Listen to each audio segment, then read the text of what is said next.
Hallo und herzlich willkommen bei The Car Crash Review. Und ganz am Anfang, bevor es losgeht, wenn ihr mich in Zukunft nicht nur aus der Ferne sehen wollt, sondern mich und Jessie, also Jessie und mich ganz nah, abonniert jetzt den Kanal, denn jeden Tag gibt es von uns ein neues Auto vorgestellt. Macht, das ist eine gute Sache. Ja, und das Auto, das ich heute dabei habe, auf das freue ich mich schon Ewigkeiten, denn das ist die 4. Generation eines ziemlichen Bestsellers einer tschechischen Marke. Das ist für viele sowas wie der Baby Octavia. Das ist für viele das Auto, wo ihr am meisten bekommt im Kleinwagensegment. Also ein echter Preis-Leistungshammer. Ich stehe ja auf sowas. 4,5 Millionen Mal hat sich's verkauft. Jetzt hier in 4. Generation, viele Simply Clever Lösungen, viele Motoren. Ja, das Auto ist erwachsen geworden, wie man so schön sagt, als Automobiljournalist. Also erstmals über 4 Meter lang, 4,11 Meter, um ganz genau zu sein. Nur eine Elektrifizierung gibt es nicht. Plattform ist jetzt die vom Polo, heißt, wir haben sehr viel modernen Schnickschnack da drin, den ihr vielleicht braucht oder nicht. Wissen wir es? Ist das der richtige Motor für euch? Wissen wir es? Ja. Ich erkläre euch nämlich, ob dieses Auto zu euch passt, wie ihr es konfigurieren sollt. Ich erkläre euch kurz um alles. Wir werden fahren, wir werden reinspringen, wir werden über den Preis, über das Wettbewerbsumfeld sprechen. Also alles machen, was ihr bei uns gewohnt seid. Wenn ihr so viel Gewohnheit mögt und so viel tollen Service und Qualität, abonniert genau jetzt den Kanal. Dann gibt es einen tollen Kurs vom tollen Typ fürs tolle Auto.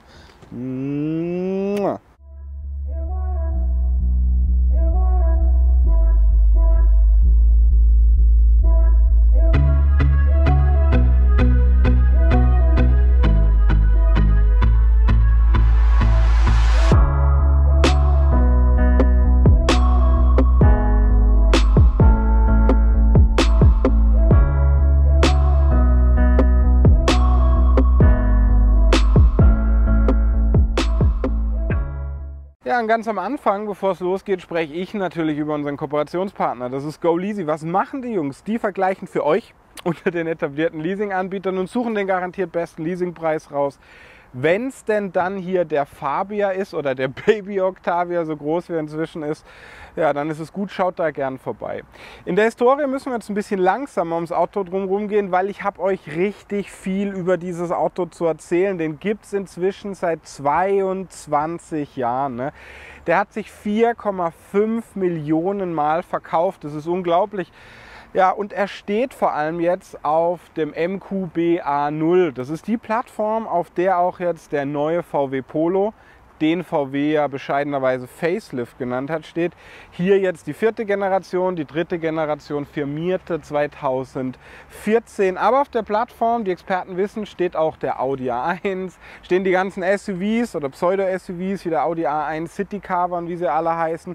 Ja, und steht auch der Seat Ibiza oder der Seat Arona zum Beispiel. Also auch so eine Wunderwaffe im VW-Konzern eben. Ne? Und jetzt ist natürlich eine große Sache, Kleinwagen haben aktuell so ein bisschen ein Problem, weil alle Autos sind elektrifiziert, bekommen Plug-in-hybride Antriebe, also 2 Herzen, bekommen Elektroantrieb, bekommen Mild-Hybrid oder ein Vollhybrid. Bei Kleinwagen ist es so ein bisschen anders. Warum? Na, lohnt sich nicht so richtig, ne? Das hat man zum Beispiel bei dem ganz kleinen Citigo gemacht, natürlich auch um die Emissionswerte zu erfüllen als Marke, aber hier ist es so, da sagt man, okay, das Auto auf der Plattform, das wächst, das wird den Kundenbedürfnissen gerecht. Wir haben hier auch noch Sauger drin teilweise, viele Motoren, aber eben keine Elektrifizierung. Was irgendwie pervers ist, aber irgendwie auch gut, weil das Auto, und das werde ich euch später sagen, hat so einen geringen Verbrauch, dass es vielleicht gar nicht so der riesige Punkt ist. Es gibt das Auto erstmal nur als 5-Türer, dann wird es noch eine Einstiegsmotorisierung geben mit 65 PS, die wird dann wohl im Herbst 21 kommen. Es wird noch eine Topmotorisierung geben, dann mit 4 Zylindern, bisher gibt es nur 3 Zylinder, die wird 2022 kommen und es wird noch ein Kombi kommen. Kombi beim Fabia warten viele drauf und der wird wohl erst 2023 kommen. Hä? Was soll denn das? Und bis dahin wird es wohl den alten Kombi weitergeben. Versteht kein Mensch so richtig, aber ist einfach so, müsst das so hinnehmen, wie vieles im Automobilbereich aktuell. Einfach hinnehmen, schlucken und euch überlegen, gefällt euch dieses Auto? Und ich habe es mir jetzt ganz bewusst in schwarz genommen. Ausstattungsvarianten sind Ambition, Style, First Edition und Monte Carlo bei dem höchsten Motor. Ja, und hier habe ich ihn relativ basismäßig genommen. Wenn ihr euch mal mit den Ausmaßen beschäftigt, dann ist die Einstiegsversion natürlich weiter active. Das Auto ist 4,11 Meter lang. Das seht ihr von vorne nicht so gut. Da muss man leicht ins Profil, damit man das sieht. Und damit 11 Zentimeter länger als der Vorgänger. Das ist eine Welt. Das ist fast schon nicht mehr Kleinwagen. Das ist im Grunde eigentlich fast schon Baby Octavia kompakt. Deshalb die Einleitung, die ich gedroppt habe. Und der Radstand ist 9 Zentimeter länger, wovon man hauptsächlich hinten auf der Rückbank profitieren soll. Das Auto ist 1,78 Meter breit, damit 5 Zentimeter breiter und 1,46 hoch und damit 1 Zentimeter flacher als der Vorgänger. Das sind Welten. Und wenn man das Auto betrachtet optisch, dann ist es auch für mich eine Welt, was die Veränderung angeht. Der Polo hat es Facelift genannt, für mich hier die Änderung viel stärker. Manche werden sagen, optisch sind das kleine Änderungen. Jetzt machen wir das mal im Detail, dass ich nicht so viel um heißen Brei rumlaber. Wir haben hier vorne diesen sechseckigen Kühlergrill mit diesen Inlays, mit einer Chromumrandung, Sensorik hier drunter. Und hier unten auch neu ist dieser Lufteinlass, der so ein bisschen eckiger ist. Was geil ist, und Skoda, kurzen Applaus für die Tschechen. Hier ist eine Kühlergrilljalousie unten, ne, die bei niedrigen Geschwindigkeiten Luft reinlässt, bei höheren zumacht für einen besseren CW-Wert, der hier 0,28 ist. Und ihr bekommt hier auch immer diese sehr langgezogenen im Vergleich zum Vorgänger Leuchten, die jetzt immer LED-Technik haben. Für den Kleinwagenbereich ist das natürlich schon geil. Hier unten diese Tagfahrsignatur. Skoda Crystal Lightning soll so ein bisschen an die böhmische Glaskultur und Kristallkunst irgendwie erinnern. Hier vorne dieses Teil erinnert mich schon ein bisschen an Polo. Für viele der zurückhaltendere, dezentere Polo. Seat so ein bisschen sportlich positioniert, VW ein bisschen deutsch positioniert und Skoda so ein bisschen zurückhaltender positioniert. Kein EM-Kennzeichen, weil es gibt ja keinen Plug-in-Hybriden. Und wenn man jetzt echt ins Profil geht, kann ich euch noch sagen, es gibt 9 Lackvarianten. 9 Stück an der Zahl, und interessant ist auch, ihr bekommt ein Panoramadach, was wir nicht haben, und ihr bekommt ein Kontrastdach, was es in Grau oder in Schwarz gibt. Ich finde ja dieses Race Blau ganz geil, oder eben Schwarz, Schwarz, klassisch geht immer. Ja, und dann habt ihr auch bei den Kontrastlackierungen schwarze Spiegelkappen. Übrigens der Unterboden auch verkleidet, Spiegelkappen aerodynamisch optimiert, und das Dach ist jetzt hier schwarz, wie ihr seht, aber bekommt ihr eben in Schwarz oder Grau in der Kontrastlackierung, was dann sehr interessant ist. Ansonsten ist das Auto natürlich frontgetrieben. Wir haben, glaube ich, 14 bis 18 Zoll Felgen. Die 17 und 18 Zöller gibt es dann aerodynamisch optimiert mit so Innenleben.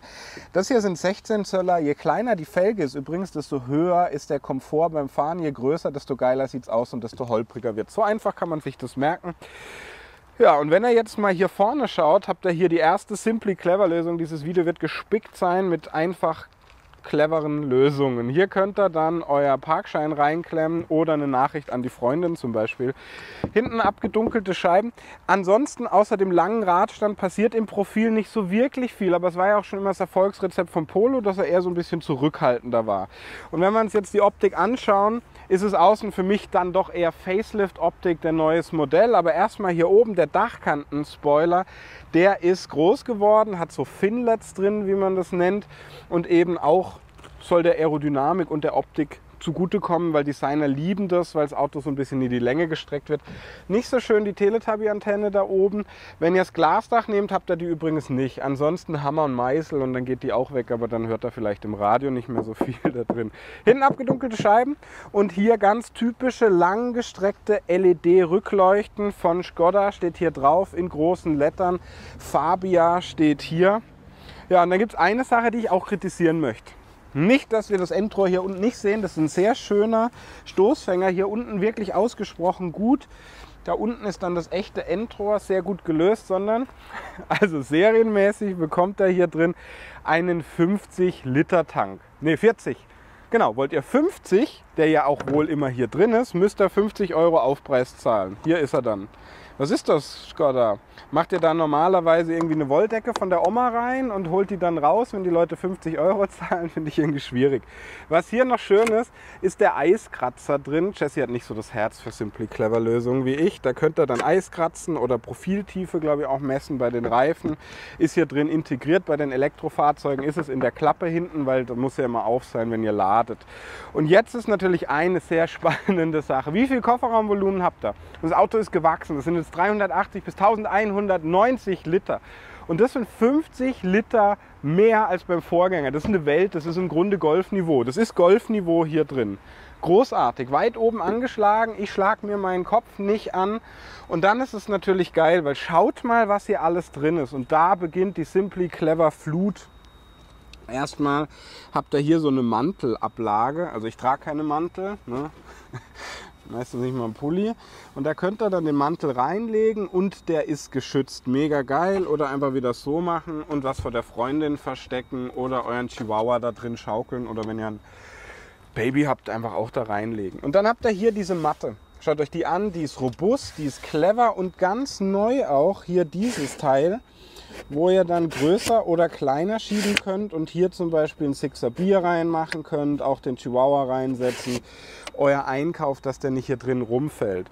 Auch ganz neu und cool ist das hier, das könnt ihr hier auch rausnehmen, dieses Teil, und habt wieder so eine neue Ebene hier drin. Und schaut mal hier, da mache ich das jetzt mal raus, weil das könnt ihr auch ganz raus machen, das ist auch spannend. Ihr seht schon, Simply Clever, Jan hat sich damit beschäftigt. Könnt ihr so rum machen oder so rum da hinten rein und dann habt ihr noch einen doppelten Ladeboden da unten drin. Hier sind noch viele Netze drin, um noch mal mehr zu verstauen. Und ganz neu, ganz clever, habe ich noch nie so gesehen. Schaut mal hier. Stellt euch vor, ihr seid angeln, ja. Setzt euch hier drauf. Wird das Hosenbein nicht schmutzig? Oder ihr müsst einfach einen Bierkasten reinlupfen. Wie oft bin ich hier schon hängen geblieben und macht es da drüber und der Lack bleibt unversehrt. Und hier, das ist nicht schön, aber selten. Geile Lösung. Ich mag das, dass die Tschechen sich Dinge überlegen und vor allem ist es praktisch hier drin wieder verstaut. Schon gut. Was wir noch machen wollen, ist natürlich, die Rückbank umklappen. So. Und dann zeige ich euch mal, wie viel Platz da ist. Jetzt hängen wir das hier mal ganz aus. So. So. Ja, und dann haben wir eine kleine Ladekante. Das ist allerdings auch echt okay. Ja. Was jetzt interessant ist, das Auto piepst. Ich muss vielleicht vorne mal das Piepsen ausstellen. Dafür mache ich mal schnell die Zündung aus und dann springen wir auf die Rückbank. Kommt er mit? So, und ihr seht schon, so viel Platz wie in der S-Klasse ist nicht. Aber ich stehe nicht mit dem Kopf an, obwohl ich 1,88 groß bin. Der Dachhimmel, solide verarbeitet. Und was natürlich toll ist, jetzt habe ich kein Handy da, aber hier könnt ihr euer Handy reinstecken. Das ist wirklich geil. Und die Kids, einfach hier. Ja, auch das Handy rein und ihr könnt da rumspielen, machen, tun. Das ist gut, da spart ihr euch das verbaute Infotainment hier hinten. Ihr habt selbst so eine Mittelarmauflage hier, das mega geil ist, ne? ISO-fix. Relativ viel Platz und hier in der Mitte habt ihr nochmal so ein eigenes Fach, was man immer da reinmachen kann. Oder dieses ganze Fach könnt ihr so rausmachen. Ne? Mega praktisch. Diese ganzen Simply Clever Lösungen, die machen mich echt an, sage ich euch ehrlich. Und hier auch die Kopfstütze, echt sehr gut. Glasdach hier drin wäre noch toll, weil dann wäre es natürlich heller. Ne? USB-C-Stecker haben wir hier, 2 Lüftungsdüsen. Wenn man hier so reinguckt, auch nach vorne, dann fühlt es sich ein bisschen an, als wäre hier mehr Chrom drin irgendwie. Ja, wie im Polo. Und jetzt haben wir direkt auch schon den Kausus Knaxus, den Knackpunkt bei vielen VW-Konzernprodukten für viele, nämlich die Verarbeitungsqualität in den Türen. Das ist Hartplastik. Hier ist auch keine Polsterung. Aber das ist okay, weil für die Klasse ist es wirklich gut, würde ich sagen. Das machen alle so. Kaum was anderes gesehen bisher. Ja, das Plastik ist eigentlich ganz solide verarbeitet. Türgriff ist auch ganz schön. Und jetzt wird es natürlich spannend, weil jetzt sprechen wir über die monstermäßige Auswahl an Motoren. Ich mache mal hier vorne einfach wieder die Haube auf. Und spannend ist jetzt, was ich auch nicht verstehe wirklich, Skoda. Also ich verstehe schon, dass man sagt, im Kleinwagenbereich macht jetzt vielleicht ein Mildhybrid bei Verbräuchen um die 5 Liter oder ein Plug-in-Hybrid auf der Kurzstrecke nicht so viel Sinn für einen Geldbeutel, ne? Weil das ist natürlich eine teure Technik, die Leute wollen wenig für die Autos zahlen. Was hat man sich für eine Lösung einfallen lassen? Es gibt hier drin 1 Liter Motoren. Das ist zum Beispiel ein 65 PS Motor, der ja dann erst im Herbst auf den Markt kommt. Und das ist ein 80 PS Motor. 1 Liter, 3-Zylinder Motor und das sind Sauger. Da sind echt noch Sauger drin. Warum? Die sind auch echt ein bisschen anfahrtsschwach. Aber was ich mir dann überlegt habe, es gibt ja noch einen 1 Liter, auch 3-Zylinder Turbo hier drin. Der hat dann entweder 95 oder 110 PS. Die 110 PS ist die einzige Version, die er dann mit 6-Gang Handschaltung oder 7-Gang DSG bekommt. Die drunter haben immer nur eine 5-Gang Handschaltung. Hier haben wir die 6-Gang Handschaltung drin. Ja, und dann wird es halt allerdings auch noch einen 150 PS 4-Zylinder geben, der dann ein 4-Zylinder ist und eben immer mit einem 7-Gang DSG verbunden. Gar nicht so einfach alles zu erklären. Hier hat mich Škoda natürlich gefragt, Škoda, ey Jan, sag mal, was willst du für einen Motor? Und ich habe mich für ein gesundes Mittelmaß entschieden. Nicht wie im Leben, da habe ich natürlich die schönste Frau hinter der Kamera genommen. Aber hier Mittelmaß, 95 PS Motor, das Auto wiegt je nach Ausstattung 1,2, 1,3 Tonnen, ist also wirklich leicht, steht gut im Wind. Ja, und der hat 175 Newtonmeter Drehmoment, wird 195 km/h eben schnell. Ja, und das Interessante daran ist, dass der, nicht dass er jetzt irgendwie so in einer relativ überschaubaren Zeit auf 100 beschleunigt, sondern dass er einen Verbrauch hat deutlich unter 5 Litern. Ich glaube 4,6. Und die 4,6 Liter, die kann man ziemlich nah erreichen. Das ist sehr spannend an diesem Motor. Der große Motor, der 4-Zylinder, wird die aktive Zylinderabschaltung bekommen. ACT heißt es im Konzern.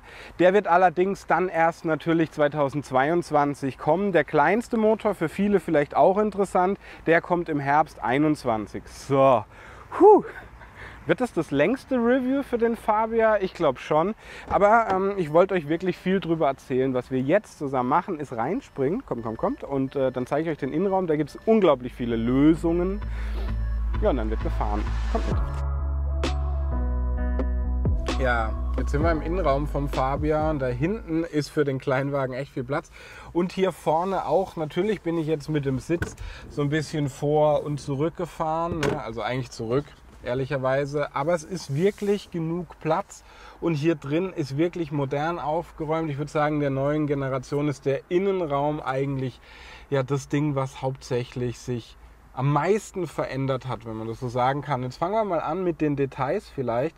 Und das ganze Dashboard, das verjüngt sich nach außen, hat viele waagerechte Linien, viele Ebenen, wirkt sehr aufgeräumt, hat ein 6,5 Zoll Radio oder ein 8 Zoll Display oder 9,2 Zoll Display ohne Knöpfe. Wir haben hier eine neue Steuerung für die Klimaeinheit, die früher zugegebenermaßen ein bisschen alt aussah, aber jetzt wieder top modernes. Es gibt hier optional eine induktive Ladebuchse hier vorne.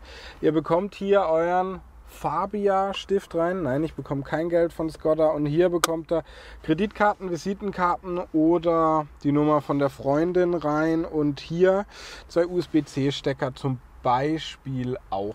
Hier diese Klimaschlitze, die waren früher bei diesem Infotainment, was jetzt aufgesetzt ist, drüber. Jetzt sind sie drunter, sie sind schmaler und hier drin, schaut mal, diese Zierleiste fängt sich wieder in der Lüftungsdüse da drin, auch geil. Da vorne steht Fabia auf beiden Seiten. Natürlich haben wir relativ viel Hartplastik da drin. Wir haben ein 2-Speichenlenkrad, was uns sehr bekannt vorkommt aus dem Octavia. Sehr geil. Aber jetzt würde ich sagen, beschäftigen wir uns mal so mit den Dingen, wie ich sonst immer mache. Ich habe meine Struktur ein bisschen gekillt, was Jesse hasst. Stoffsitze. Ja, die sind robust, geben nicht besonders viel Seitenhalt, sind allerdings relativ bequem, gut gepolstert, ist gut.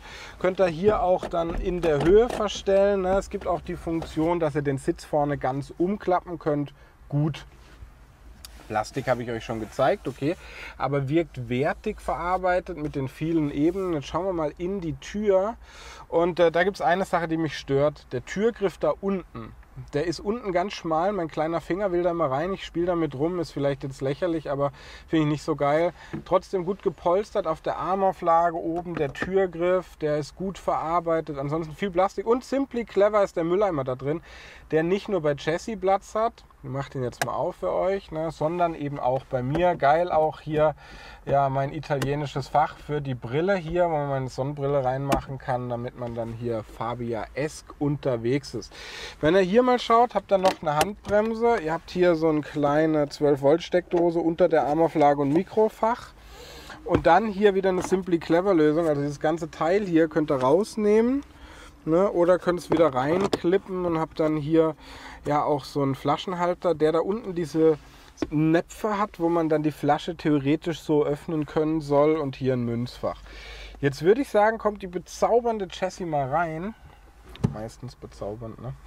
Wir sprechen über das Lenkrad. Liegt gut in der Hand.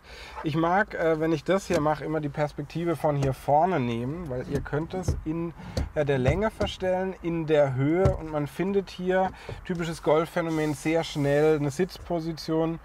Ja, und dann haben wir hier noch so ein kleines Secret-Fach. Wir haben übrigens Fabia Nummer 4, schwarz-schwarz und interessant, wir haben hier keine Lüftungsdüsen oder so, wie beim A3, aber Fabia steht hier, finde ich ganz geil und es gibt zum ersten Mal hier drin ein digitales Cockpit. 10,25 Zoll groß haben wir hier nicht. Werden die wenigsten nehmen, aber man will es anbieten bei Škoda. Hier ist so ein 3,5 Zoll großes Display drin, was wir hier am Lenkrad steuern können. Das ist im Grunde ein erweiterter Bordcomputer, einfach Verbrauch, Öltemperaturen, so ist da drin.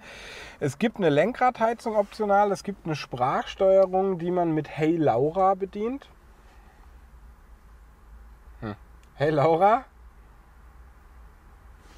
Laura, lass mich jetzt nicht hängen. Hey Laura? Mir ist kalt. Klimatisierungsfunktionen sind nicht sprachbedienbar. Aber die Navi-Einstellungen so funktioniert ganz gut, was ich mag. Drehzahl sehen wir links, rechts sehen wir die Geschwindigkeit, die wir fahren. Hier bei unserem 95 PS Motor und den Füllzustand vom Tank. Ja, und ansonsten haben wir hier nicht wie beim Golf so eine induktive Fläche für das Licht, sondern noch eben sowas. Aber jetzt sprechen wir einfach mal kurz dann über die Klima. Macht man hier dann an und aus, ist gut. Hier oben habt ihr das dann nochmal einzeln. Und hier ist interessant Menü und Home. Home könnt ihr frei belegen mit zum Beispiel Verkehrszeichen, mit zum Beispiel Bildern, mit Navi. Aber meine Anzeige ist die hier, die mag ich am liebsten, weil da habt ihr dann halt eben alles drin. Radio, Fahrzeugstatus, ne, Reifendruck, Setup könnt ihr da dann machen, wenn ihr das wollt. Ja, habt dann hier zum Beispiel das Klangerlebnis, was ihr einstellen könnt, was echt gut gemacht ist. Ne? Das moderne Infotainment von VW ist gut. Das hat uns auch jetzt hier nicht im Stich gelassen. Medien könnt ihr euch dann da auch drauf packen. Apple CarPlay, Android Auto zum Beispiel auch kabellos. Assistenten, großes Thema. Ihr könnt bis 40 km/h dieses Auto anleiten, dass es euch selbst einen Parkplatz sucht und selbst sogar einparkt. Und es gibt so eine Rangierfunktion, wo ihr hier drin dann ja, beim Vorwärts- und Rückwärtsparken, quasi im Querverkehr, beobachten könnt, lassen könnt. Und ihr habt mit dem Travel Assist ein Abstandsregeltempomat und Spurhalteassistent. Genau. Ja, gar nicht so einfach immer mein Job. Nutzer habt ihr auch verschiedene, die ihr hier anlegen könnt. Das bin der ich. Und Setup ist hier nochmal und auch hier diese Gestensteuerung. Schaut mal, es hat sogar funktioniert. Meistens ist Vorführeffekt. Habt ihr hier auch drin, ist eben das große System. Telefon habt ihr dann hier. Ihr habt dann Bilder, Klimatisierung habt ihr gesehen, einen Shop gibt es auch, rechtliches und Navigation, vielleicht das Wichtigste. Ihr seht, wir sind hier in Danzig am Meer. Am Meer konnten wir leider nicht drehen, weil es Urlaubszeit. Und ihr habt hier noch ja, so echte Tasten, also echte, halbechte Tasten, die man hier durchspielen kann. Nicht so schön, finde ich, lauter leiser hier drin. Aber das könnt ihr auch hier am Lenkrad machen. Und ich würde sagen, der Innenraum ist sehr aufgeräumt, modern, clean. Genau das, was ich mir eigentlich von so einem Auto wünsche. Jetzt machen wir Folgendes. Es hat leicht angefangen zu regnen und ich als alter Gentleman zeige euch jetzt mal was. Hat jetzt ein bisschen lang gedauert. Hier ist er, der Škoda Regenschirm. Großartig. Nie mehr nicht Gentleman sein Und wenn es regnet, könnt ihr eure Freundin einfach beglücken mit dem Schirm. Hier. Und dann werdet ihr einmal in eurem Leben Gentleman. Und jetzt sind wir hier in Danzig in Polen. Es ist so, oh, das war der Rückwärtsgang, gut Jan. Es ist hier Sommerferienzeit, es ist schweineviel los. Findet mal hier einen Platz, wo ihr filmen könnt, ist gar nicht so einfach. Aber heißt natürlich für unseren Fabia aus Tschechien ist es hier ein Kampfeinsatzgebiet, ohne irgendwelche militärische Scheiße in diese Review zu bringen. Weil es ist hier viel los, die Assistenten müssen arbeiten, der muss flink von der Stelle kommen und das tut er. Ich bin ja tatsächlich schon die kleinen Sauger gefahren und die sind geil, weil die echt robust sind, die brauchen nicht viel, aber beim Anfahren ja, muss man die schon so mit ein bisschen Gas irgendwie beglücken. Und naja, also was ich jetzt mal mache, ist hier im Wald durchbeschleunigen. Es wird echt dunkel. Und ich habe euch gesagt, der braucht irgendwie 6,4 Sekunden auf 100. Das ist Quatsch, der braucht 10,6 Sekunden. Das merkt er schon. Das ist jetzt keine Rakete oder so. Aber das ist völlig okay, was die Beschleunigung angeht für die Stadt. Und ich sage ja immer, dieses Auto für einen Fahranfänger, jemand, der nicht viel fährt, dem es einfach auch nicht so wichtig ist, völlig okay, völlig in Ordnung. Ich finde hier extrem schnell eine Sitzposition drin, ne? Die Schaltung auch echt knackig hier drin, braucht relativ viel Drehzahl, aber das Beste an diesem Motor für mich ist nicht das Drehmoment, was okay ist bei dem Turbomotor von knapp unter 200 Newtonmeter oder das leichte Gewicht, sondern der Verbrauch. Der Verbrauch ist unglaublich, der ist angegeben mit 4,6 Liter und ihr seht schon, ich habe so ein Lachen im Gesicht. Warum? Weil es jetzt dunkel wird und das für die Filmaufnahme scheiße ist. Nein, wir haben das Auto mit 5 Litern gefahren. 5 Liter, da brauche ich kein Mildhybrid, kein PHEV, kein E-Auto vermutlich. Ne? Natürlich ist das keine nachwachsende Ressource Benzin, aber das steht wieder auf einem anderen Blatt Papier, aber das ist gut. Das Auto ist tendenziell gemütlich, komfortabel abgestimmt. Kurze Bodenwellen nacheinander mag er nicht so, da ruckelt er ein bisschen. Die Lenkung in der Mittellage gemütlich, aber packt dann außen einigermaßen zu. Fahrmodi habe ich hier drin nicht gefunden, finde ich allerdings auch konsequent. Parkpiepser haben wir hier und ganz ehrlich, seit er mal einen VW Polo gefahren. So viel anders fährt er sich nicht. Aber das ist jetzt auch nicht, dass ich den tadeln will oder so. Ganz im Gegenteil, das ist ein gutes Auto. Wir waren mit dem auch auf der Autobahn, sind hier 100 gefahren. Relativ gut, relativ leise, gedämmt hier, auch wenn man dem ein bisschen mehr Drehzahl gibt. Auf der Autobahn, Windgeräusche sind wirklich einigermaßen okay. Ne? Und dann habt ihr hier natürlich die ganzen Assistenten auch drin, wenn ihr wollt. Könnt ihr hier dann auch anmachen. Habt, wenn ihr wollt, einen Spurhalteassistenten, einen Totenwinkelwarner hier drin. Ja, schaut mal hier, hält die Geschwindigkeit, hält die Spur optional, wenn ihr wollt. Das ist schon ganz gut. Es gibt diese City-Notbremsfunktion, die auch wirklich sinnvoll ist, die man leider so ganz selten ausprobieren kann. Und dann hier oben, schaut mal, auch interessant, hat Jesse entdeckt. Jesse ist sehr gut. Ja, haben wir so einen USB-Stecker. Da könnt ihr theoretisch was laden. Ich weiß nicht, ob das eine gute Position ist. Habe ich so auch noch nie gesehen. Guck mal, der hält hier immer noch die Geschwindigkeit. Ja. Richtig gut, und wenn man den nicht allzu schnell fährt, ich beschleunige jetzt nochmal durch und mache mal das Gegenteil, ja, dann braucht der echt nicht so viel Sprit, ne? Und jetzt guckt mal hier, der geht schon, der geht schon, der geht schon, der geht schon, der geht schon, der geht schon. Ja, nicht ganz auf 100, da endet jetzt die Straße. 10,6 Sekunden ist echt eine Zeit, aber wenn ihr natürlich mehr Bums wollt, müsst ihr bis 2022 warten, denn da kommt dann natürlich der 1,5 Liter Vierzylinder. Das wird vermutlich hier drin, ich bin den Motor schon vielen Autos gefahren, ein bisschen GTI-Fahrgefühl, und jetzt ist natürlich geil, weil guckt mal hier das an.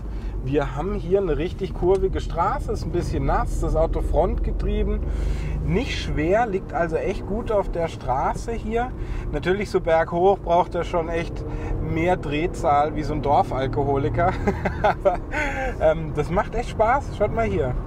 Richtig gutes Auto auf der Straße, kann man echt Spaß haben. Ich weiß noch, mit einem alten Fabia Monte Carlo habe ich auch mal so eine Landstraße gehabt, die ewig war, irgendwo in der Eifel, und habe gedacht, boah, das ist eigentlich ein echt gutes Auto.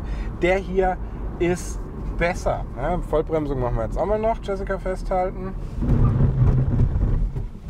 funktioniert, der Regenschirm ist vorgefallen. Also ich glaube, das ist schon wirklich ganz gut. Muss ich noch was zum Fahren sagen, Jessie? Sie sagt nein.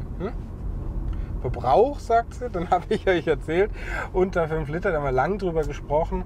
Das ist für mich wirklich das Beste am Auto, weil das ist sinnvoll. Diesel gibt es leider nicht mehr, ne? Da hat man sich ja beim letzten Facelift, glaube ich, schon 2018 für entschieden, keine Diesel mehr hier reinzubauen. Die Zeiten sind leider vorbei, kann man auch sagen, ja, für ein Auto, was hauptsächlich vielleicht auf der Kurzstrecke bewegt wird, gar nicht so dumm. Aber ach, wisst ihr was? In 1000 Metern Verkehrsstörung auf der Straße Ulica-Chiniska mit einer Verzögerung von 18 Minuten, Ursache stockender Verkehr. Ich hätte noch mal gern die Straße wiederholt, Laura. Aber ich bin angetan vom Auto, das ist gut, das ist solide, das ist nicht unbedingt aufregend, aber das ist gut. Kommen wir zum Fazit. Hallo, hier ist euer Fazit Hobbit und ganz ehrlich, ich habe ja die Einleitung gedroppt, ist es der beste kleine, also der kleine, bei dem ihr am meisten für eure Kohle aktuell bekommt, der größte kleine aktuell auf dem Markt? Das ist sehr schwer. Vielleicht fangen wir erstmal damit an, was das Auto zu bieten hat. Es ist eigentlich unserem Kanal ganz ähnlich, weil es ist ein Meister seiner Zunft.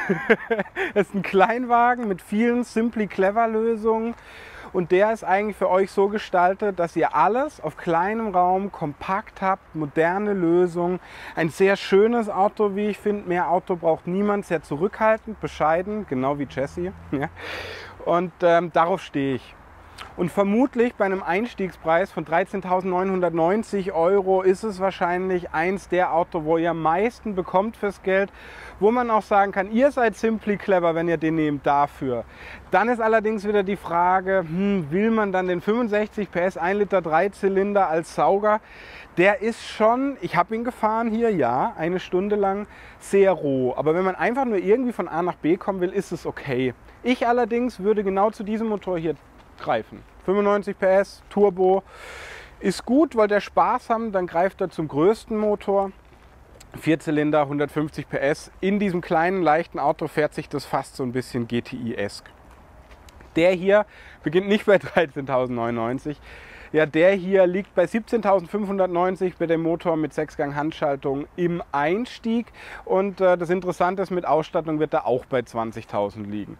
Ein bisschen schade ist, kein Plug-in-Hybrid hier drin, also keine Förderung, kein Mild-Hybrid, überhaupt keine Elektrifizierung. Das ist so, manche werden sagen, der Konzern will nochmal hier diese Plattform auspressen, bevor dann alles rein elektrisch wird. Für euch allerdings auch die Chance, endlich mal nochmal einen Verbrenner zu bekommen, der ja unter 5 Liter Verbrauch hat, wo dann wirklich die Frage ist das denn überhaupt sinnvoll, in der Größe ein E-Auto zu fahren, oder ist es energiepolitisch mehr sinnig, hier einfach noch zu einem Verbrenner zu greifen. Aber ganz ehrlich, ich bin kein Umweltforscher, kein Klimaforscher. Für mich ist der Verbrauch hier nur wirklich einfach sehr gut. Und ich glaube, wenn man was fürs große Ganze machen will, sich zu verkleinern, ist sinnvoll. Jetzt verquatsche ich mich allerdings. Wer auch was fürs große Ganze macht, ist unser Kooperationspartner GoLeasy. Weil, was machen die Jungs? Die vergleichen für euch ähnlich wie Check24 unter den etablierten Leasinganbietern und suchen den garantiert besten Leasingpreis raus. Der hier im Leasing, auch sehr interessant. Allerdings ist er auch so günstig, dass man ihn vielleicht auch direkt kaufen kann. Oder noch günstiger im Leasing, wer weiß das schon. Hier seid ihr bei einem Kanal, den ihr nicht kaufen könnt. Ihr könnt höchstens mich kaufen, Jessie nicht. Eigentlich könnt ihr uns nur abonnieren. Ja, käuflich sind wir nicht. Auch nicht von Skoda. Witzig, ihr fragt euch, wieso hat der Jan eine Fabia-Mütze auf? Ich bin Fan von dem Kleinen geworden und freue mich sehr auf den Kombi. Abonniert den Kanal und bis bald in einem anderen Zirkus. Tschüss.